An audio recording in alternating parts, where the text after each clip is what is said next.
Uma breve história do tempo, por Stephen Hawking. Editora Intrínseca, canal Le Conde. Tradução de Cássio de Arantes Leite e revisão técnica de Amâncio Friaça. Caros ouvintes, caso gostem do que aqui é lido, por favor, adquiram o livro. E caso gostem do meu trabalho, por favor, venham auxiliá-lo. Isso é possível via Pix, Apoia-se e Vaquinha. Os links estão no descritivo e também há no descritivo um link para a lista da Amazon, cujos livros, sendo comprados, chegam até mim para que eu possa gravá-los. E caso você queira que eu grave algum livro que lá não está, basta pedir-me, eu o incluirei. Assim, comprando-o, chega até mim e eu gravarei. Pela presença, muito obrigada. Capítulo 7. Buracos negros não são tão negros. Até 1970, minha pesquisa sobre a relatividade geral se concentrava sobretudo na questão de ter havido ou não uma singularidade de Big Bang. Entretanto, certa noite, em novembro daquele ano, pouco após o nascimento de minha filha Lucy, comecei a pensar sobre buracos negros quando ia dormir. Minha deficiência torna esse um processo um tanto longo, então eu tinha tempo de sobra. Nessa época, não havia uma definição precisa sobre quais pontos no espaço-tempo residem dentro de um buraco negro e quais ficam de fora. Eu já havia discutido com Roger Penrose a ideia de definir um buraco negro como uma série de eventos dos quais não era possível escapar a uma grande distância, o que é a definição mais aceita hoje em dia. Isso significa que a fronteira do buraco negro, o horizonte de eventos, é formada pelos raios luminosos que por pouco não escaparam do buraco negro, pairando eternamente bem na margem. É mais ou menos como tentar fugir da polícia e conseguir por muito pouco manter uma distância mínima, mas sem nunca escapar de vez. De repente, me dei conta de que as trajetórias desses raios de luz jamais poderiam se aproximar umas das outras. Se o fizessem, acabariam se cruzando. Seria como esbarrar em uma outra pessoa fugindo da polícia na direção oposta. Ambas seriam presas, ou nesse caso, cairiam no buraco negro. Contudo, se esses raios luminosos fossem engolidos pelo buraco negro, não poderiam ter estado na fronteira. Assim, as trajetórias dos raios luminosos no horizonte de eventos só podiam ser paralelas ou divergentes entre si. Outro modo de pensar a questão é imaginar o horizonte de eventos, a fronteira do buraco negro, como a margem de uma sombra. A sombra da destruição iminente. Se a pessoa olhar para a sombra lançada por uma fonte muito distante, como o Sol, verá que os raios de luz na margem não estão se aproximando. Se os raios luminosos que formam o horizonte de eventos, a fronteira do buraco negro, nunca podem se aproximar, a área do horizonte de eventos pode permanecer a mesma, ou aumentar com o tempo, mas jamais diminuir, pois isso significaria que pelo menos parte dos raios de luz na fronteira precisariam estar se aproximando uns dos outros. Na verdade, a área aumentaria sempre que a matéria ou radiação caísse no buraco negro. Ou, se dois buracos negros colidissem e se fundissem para formar um único buraco negro, a área do horizonte de eventos do buraco negro final seria maior ou igual à soma das áreas dos horizontes de eventos dos buracos negros originais. Essa propriedade não decrescente da área no horizonte de eventos proporcionou uma importante restrição sobre o comportamento possível dos buracos negros. Fiquei tão empolgado com minha descoberta que não dormi quase nada naquela noite. No dia seguinte, liguei para Roger Penrose. Ele concordou comigo. Na verdade, acho que ele já tinha noção dessa propriedade da área. Entretanto, utilizava uma definição de buraco negro ligeiramente distinta. Ele não tinha percebido que, de acordo com as duas definições, as fronteiras do buraco negro seriam iguais e, portanto, suas áreas também seriam, desde que o buraco negro tivesse se fixado em um estado em que não mudasse com o tempo.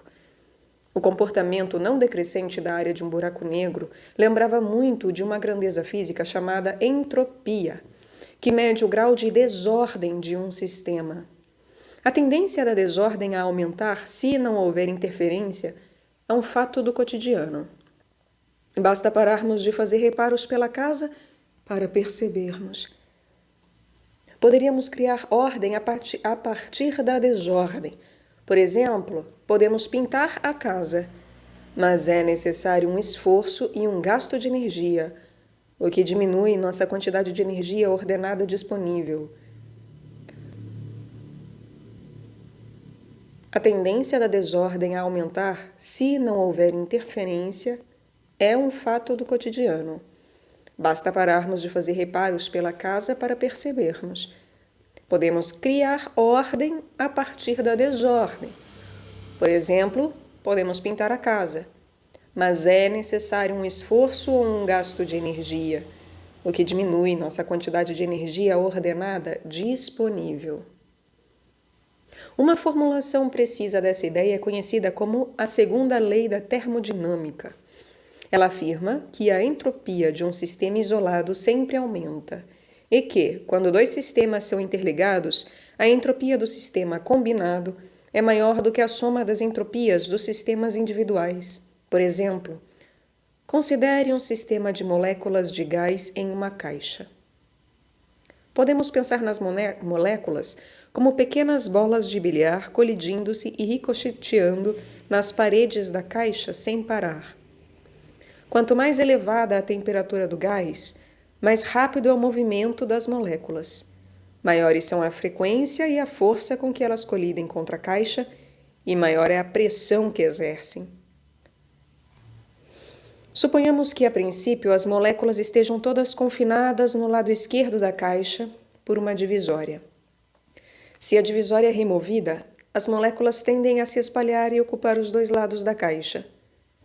Em algum momento, elas poderiam, por acaso, estar todas do lado direito ou, de novo, do lado esquerdo. Mas há uma probabilidade esmagadoramente maior de haver uma quantidade mais ou menos igual nas duas metades. Um estado desses é menos ordenado ou mais desordenado do que o estado original, em que todas as moléculas estavam em uma das metades. Logo, pode-se dizer que a entropia do gás aumentou.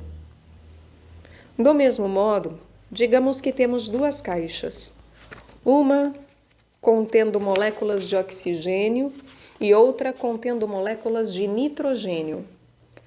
Se juntarmos as duas e removermos a divisória, as moléculas de oxigênio e de hidrogênio começarão a se misturar. A certa altura, o estado mais provável seria uma mistura razoavelmente uniforme de moléculas de oxigênio e nitrogênio pelo interior das duas caixas. Esse estado seria menos ordenado e, portanto, teria mais entropia do que o estado inicial das duas caixas separadas. A segunda lei da termodinâmica tem um status um pouco diferente em relação às outras leis da ciência, como a lei da gravitação de Newton, pois ela nem sempre vigora. Mas isso acontece na maioria dos casos. A probabilidade de todas as moléculas de gás em nossa primeira caixa serem encontradas em uma metade da caixa em um momento posterior é de 1 em muitos milhões de milhões. Mas pode acontecer. No entanto, se você tiver um buraco negro à mão, parece haver um modo muito mais fácil de violar a segunda lei. Basta jogar um pouco de matéria com bastante entropia, como uma caixa de gás, pelo buraco negro. A entropia total da matéria do lado de fora do buraco negro diminuiria. É claro que alguém ainda poderia dizer que a entropia total, incluindo a de dentro do buraco negro, não diminuiu. Mas uma vez que não é possível olhar dentro do buraco negro, não podemos saber quanta entropia há na matéria ali. Assim, seria ótimo se houvesse alguma particularidade do buraco negro que permitisse a observadores externos determinar sua entropia e afirmar que ela aumentaria sempre que alguma matéria portadora de entropia caísse dentro dele. Após a descoberta de que a área do horizonte de eventos aumenta sempre que alguma matéria cai no buraco negro, um pesquisador de Princeton chamado Jacob Bekenstein sugeriu que a área do horizonte de eventos é uma medida da entropia do buraco negro. À medida que a matéria portadora da entropia cai em um buraco negro, a área de seu horizonte de eventos aumenta, de modo que a soma da entropia da matéria do lado de fora dos buracos negros e a área dos horizontes nunca diminuem. Essa sugestão pareceu impedir a violação da segunda lei da termodinâmica na maioria das situações. No entanto, havia uma falha fatal. Se um buraco negro tem entropia, também deve ter temperatura. Porém, um corpo com uma temperatura específica deve emitir radiação a uma determinada taxa. O senso comum nos mostra que, se aquecermos um atiçador no fogo, ele ficará incandescente e emitirá radiação. Mas corpos a temperaturas mais baixas também emitem radiação. Em geral, não percebemos porque a quantidade é razoavelmente pequena. Essa radiação é necessária para impedir a violação da segunda lei. Assim, buracos negros deveriam emitir radiação. Contudo, por definição, buracos negros são objetos que não deveriam emitir coisa alguma. Logo, ao que parecia, a área do horizonte de eventos de um buraco negro não podia ser encarada como sua entropia. Em 1972, escrevi um artigo com Brandon Carter e um colega americano, Jim Bartin, no qual afirmamos que, embora houvesse diversas semelhanças entre a entropia e a área do horizonte de eventos, havia também essa dificuldade aparentemente fatal. Devo admitir que, ao escrever o artigo, fui motivado, em parte, pela irritação com Bekenstein, que, achava eu, havia feito mau uso de minha descoberta do aumento da área do horizonte de eventos. Entretanto, no fim, revelou-se que ele tinha razão de modo geral, embora de uma forma que ele, sem dúvida, não havia esperado. Em setembro de 1973, quando fui a Moscou, discutimos buracos negros com dois importantes especialistas soviéticos, Yakov Seldovich e Alexander Starobinsky. Eles me convenceram de que, de acordo com o princípio da incerteza da mecânica quântica, buracos negros em rotação deveriam criar e emitir partículas. Acreditei em seus argumentos no que dizia a respeito à física, mas não gostei dos métodos com que calcularam a emissão. Desse modo, comecei a divisar um tratamento matemático melhor, que descrevi em um seminário informal em Oxford no fim de novembro de 1973. Na época, eu não tinha feito os cálculos para descobrir a quantidade de fato emitida. Esperava descobrir apenas a radiação que Zeldovich e Starobinsky haviam previsto para buracos negros em rotação. Contudo, quando fiz o cálculo, descobri, para minha surpresa e irritação, que aparentemente até mesmo buracos negros não rotativos deveriam criar e emitir partículas a uma taxa constante. De início, achei que essa emissão indicava que uma de minhas aproximações não era válida. Fiquei com receio de que Bekenstein descobrisse e usasse isso como argumento para apoiar suas ideias sobre a entropia dos buracos negros, das quais eu continuava não gostando. No entanto, quanto mais eu pensava a respeito, mais parecia que as aproximações de fato deviam estar corretas. O que de fato me convenceu de que a emissão era real foi que o espectro das partículas emitidas era exatamente o que seria emitido por um corpo aquecido e que o buraco negro estava expelindo partículas à taxa correta para impedir a violação da segunda lei. Desde então, outras pessoas repetiram os cálculos em um sem número de formas.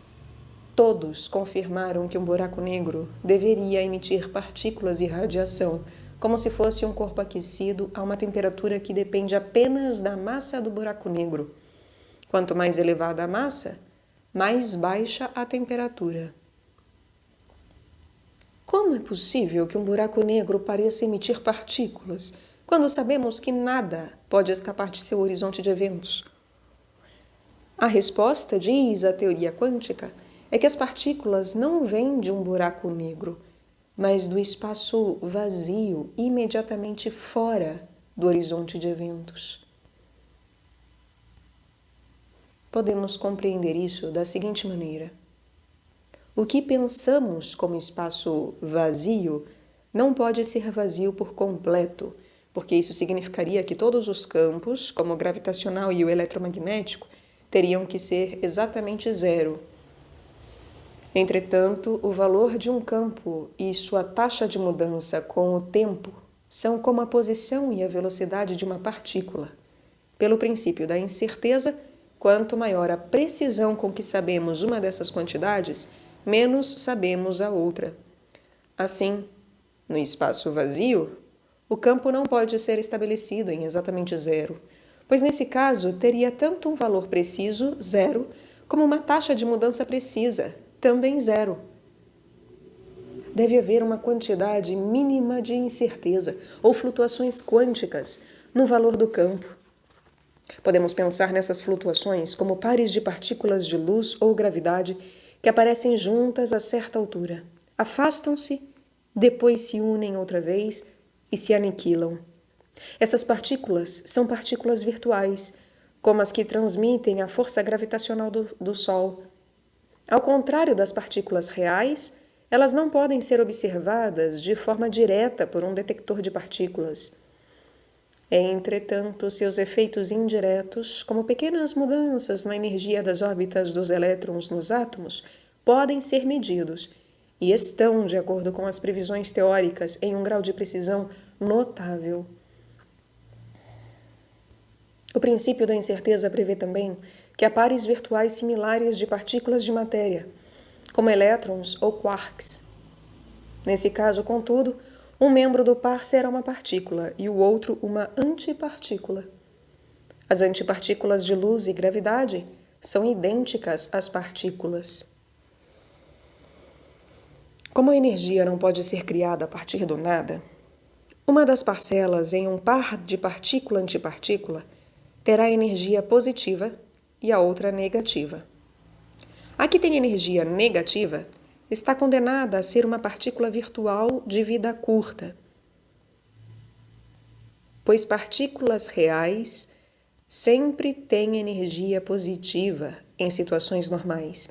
Então, a que tem energia negativa está condenada a ser uma partícula virtual de vida curta, pois partículas reais sempre têm energia positiva em situações normais.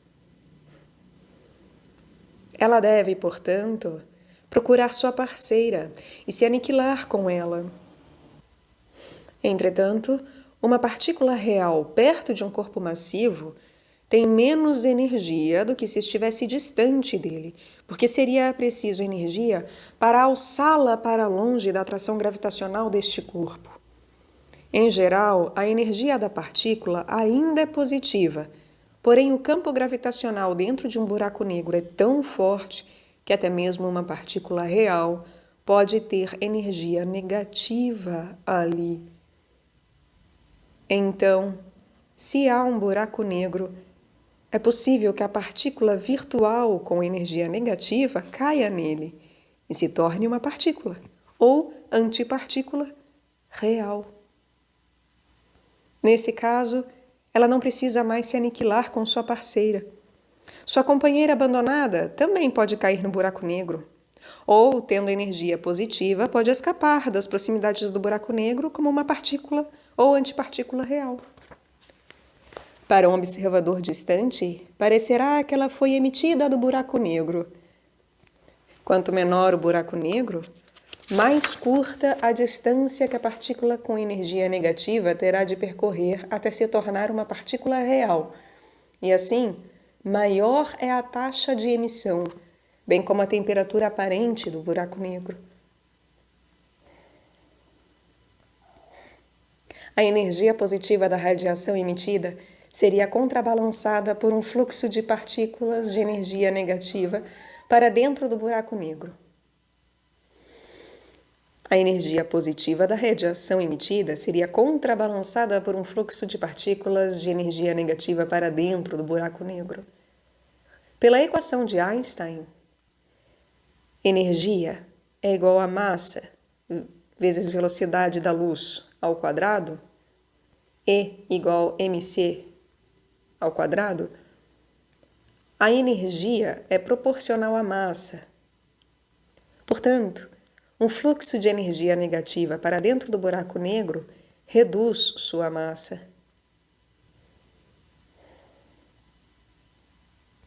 À medida que o buraco negro perde massa, a área de seu horizonte de eventos diminui. Mas esse decréscimo na entropia do buraco negro é mais do que compensado pela entropia da radiação emitida, de modo que nunca há violação da segunda lei da termodinâmica. Além disso, quanto menor a massa do buraco negro, mais elevada é sua temperatura. Portanto, à medida que o buraco negro perde massa, sua temperatura e a sua taxa de emissão aumentam, e assim ele perde massa mais depressa.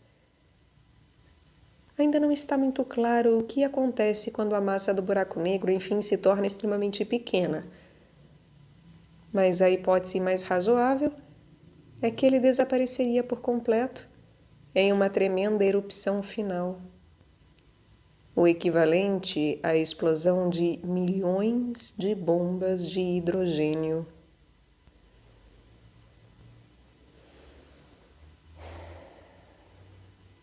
Um buraco negro com massa de algumas vezes a do Sol teria a temperatura de apenas um décimo milionésimo de grau acima do zero absoluto.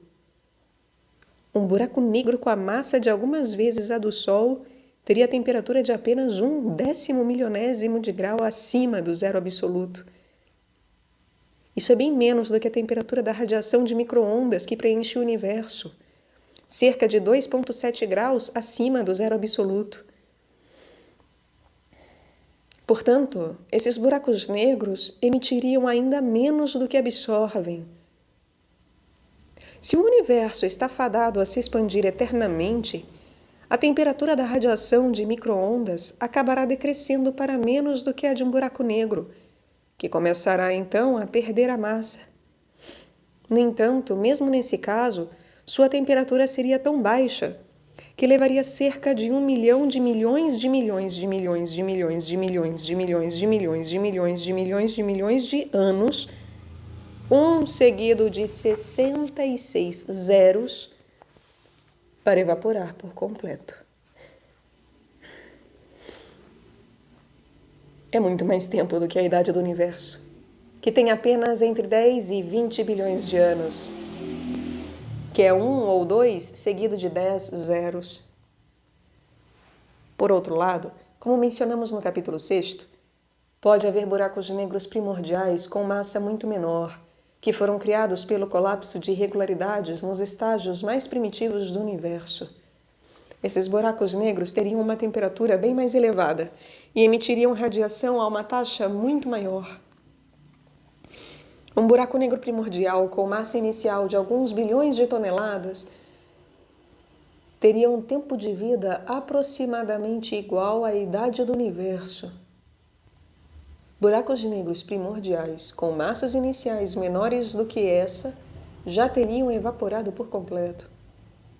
Mas os que tivessem massa ligeiramente maior continuariam emitindo radiação na forma de raios X e raios gama, que são como ondas de luz, mas de comprimento muito mais curto. Tais buracos negros mal merecem ser chamados de negros. São na verdade brancos e incandescentes e emitem energia a uma taxa de cerca de 10.000 megawatts.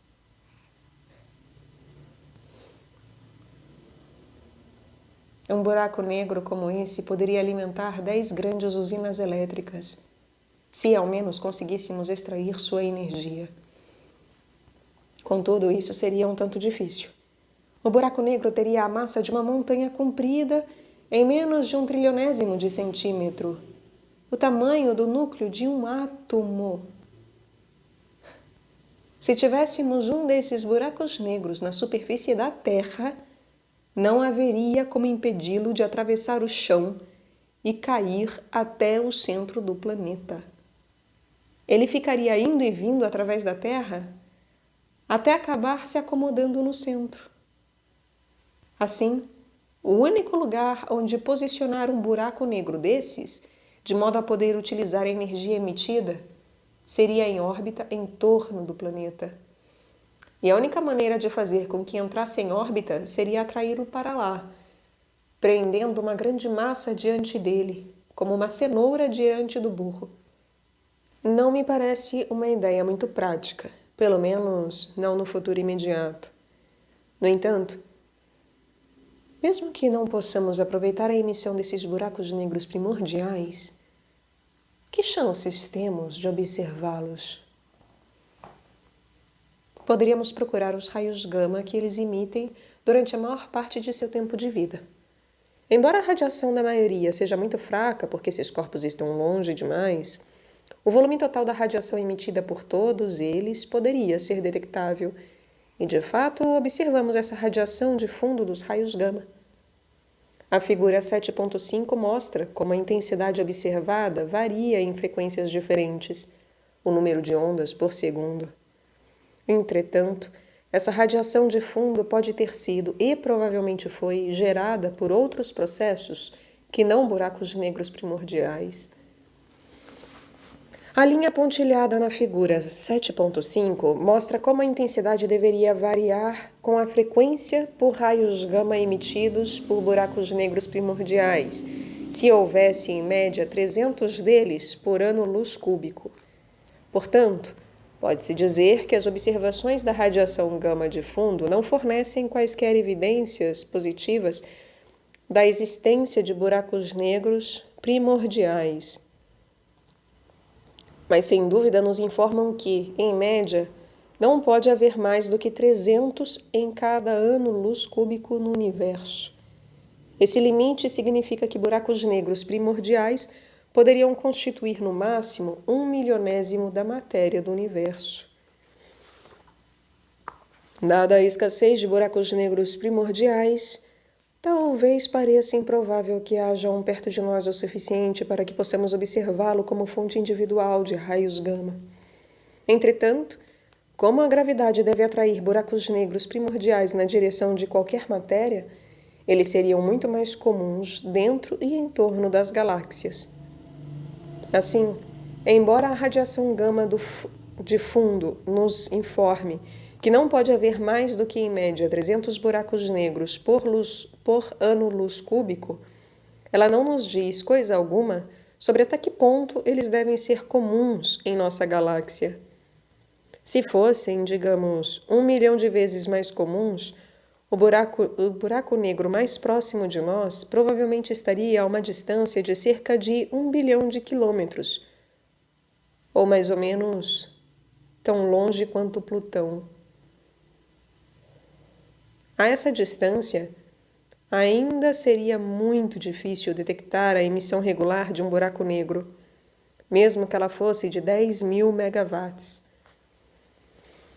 A fim de observar um buraco negro primordial, teríamos de detectar diversos quanta de raios gama vindos da mesma direção dentro de um período razoável, como uma semana. Do contrário, eles poderiam ser simplesmente parte da radiação de fundo. Mas o princípio quântico de Planck nos diz que cada quantum de raio gama possui uma energia muito alta, pois raios gama têm uma frequência muito alta. Então não haveria necessidade de muitos quanta para irradiar 10.000 megawatts. Observar essa baixa quantidade vindo da distância de Plutão exigiria um detector de raios gama maior do que qualquer um jamais construído. Além do mais, o detector teria de ficar no espaço, pois os raios gama não conseguem penetrar a atmosfera terrestre. Claro que, se um buraco negro tão próximo quanto Plutão atingisse o fim de sua vida e explodisse, seria fácil detectar a última emissão. Contudo, se estivesse emitindo radiação pelos últimos 10 ou 20 bilhões de anos, a chance dele atingir o fim de sua vida nos próximos anos e não em muitos milhões de anos, no passado ou no futuro, seria bastante pequena. Assim, para ter uma chance razoável de ver uma explosão antes que sua bolsa de pesquisa acabe, você precisaria encontrar um modo de detectar quaisquer explosões na distância de cerca de 1 ano-luz. Na verdade, explosões de raios gama vindas do espaço foram detectadas por satélites originalmente feitos para localizar violações do Tratado de Interdição Parcial de Testes Nucleares. Elas parecem ocorrer cerca de 16 vezes por mês, distribuídas de maneira mais ou menos uniforme por todo o céu. Isso indica que provém de fora do sistema solar. Caso contrário, seria de se esperar que se concentrassem junto ao plano das órbitas planetárias. A distribuição uniforme indica também que suas fontes estão razoavelmente próximas de nós em nossa galáxia, ou logo além de sua fronteira em termos cosmológicos, pois, caso contrário, se concentrariam junto ao plano da galáxia. Neste último caso, a energia exigida para explicar as explosões seria elevada demais para ter sido produzida por buracos negros minúsculos. Porém, se as fontes estivessem próximas, haveria a possibilidade de serem buracos negros explodindo. Pessoalmente, eu adoraria que fossem buracos negros, mas tenho de admitir que há outras explicações possíveis para as explosões de raios gama, como estrelas de nêutron em colisão. Novas observações nos próximos anos, feitas em especial por detectores de ondas gravitacionais como o LIGO, devem nos permitir encontrar a origem das explosões de raios gama. Mesmo que a busca por buracos negros primordiais se revele nula, como parece ser possível, ainda assim ela nos trará informações importantes sobre os estágios mais iniciais do universo. Se o universo primitivo tivesse sido caótico ou irregular, ou se a pressão da matéria tivesse sido baixa, seria de se esperar que ele tivesse produzido muito mais buracos negros primordiais do que o limite já determinado por nossas observações da radiação gama de fundo. Apenas se o universo primitivo tivesse sido muito liso e uniforme, com pressão elevada, poderíamos explicar a ausência de uma quantidade observável de buracos negros primordiais. A ideia de uma radiação originária de buracos negros foi o primeiro exemplo de uma previsão que dependeu essencialmente das duas grandes teorias do século XX, a relatividade geral e a mecânica quântica. Ela suscitou bastante oposição inicial, pois incomodava o ponto de vista vigente.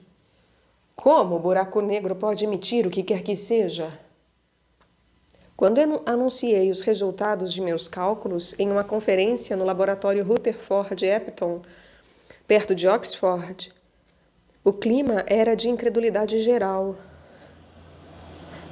No fim de minha apresentação, o presidente da sessão, John D. Taylor, do King's College de Londres, alegou que era tudo bobagem.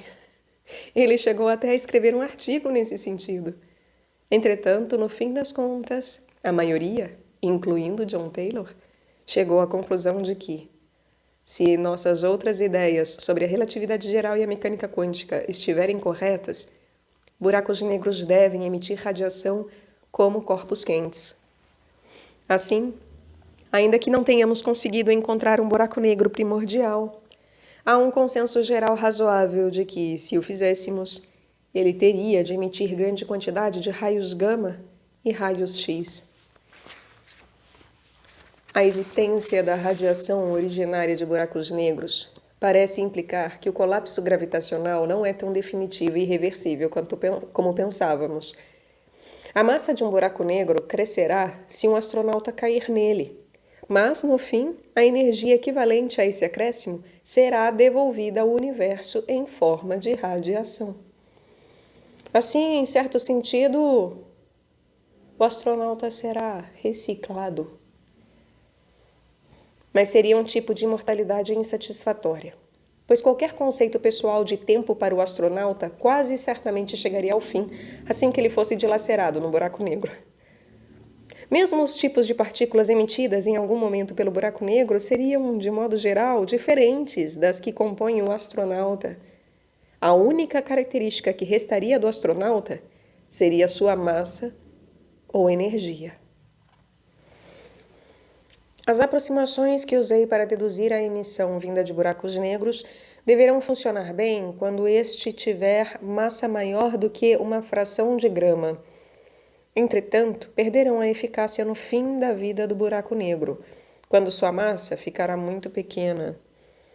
O resultado mais provável parece ser que o buraco negro simplesmente desaparecerá, pelo menos na nossa região do universo, levando consigo o astronauta e qualquer singularidade que possa haver dentro dele, se de fato há alguma. Esse foi o primeiro indicativo de que a mecânica quântica deveria eliminar as singularidades previstas pela relatividade geral. Entretanto, os métodos que eu e outras pessoas usávamos em 1974 não foram capazes de responder a certas questões, tais como se as singularidades ocorreriam na gravidade quântica. De 75 em diante, portanto, comecei a desenvolver uma abordagem mais potente sobre a gravidade quântica, baseada na ideia de soma das histórias de Richard Feynman. As respostas que essa abordagem sugere para a origem e o destino do universo e de seus conteúdos, como os astronautas, serão descritas nos próximos 2 capítulos. Veremos que, embora o princípio da incerteza ofereça limitações quanto à precisão de todos os nossos prognósticos, ele pode, ao mesmo tempo, eliminar a imprevisibilidade fundamental que ocorre em uma singularidade do espaço-tempo.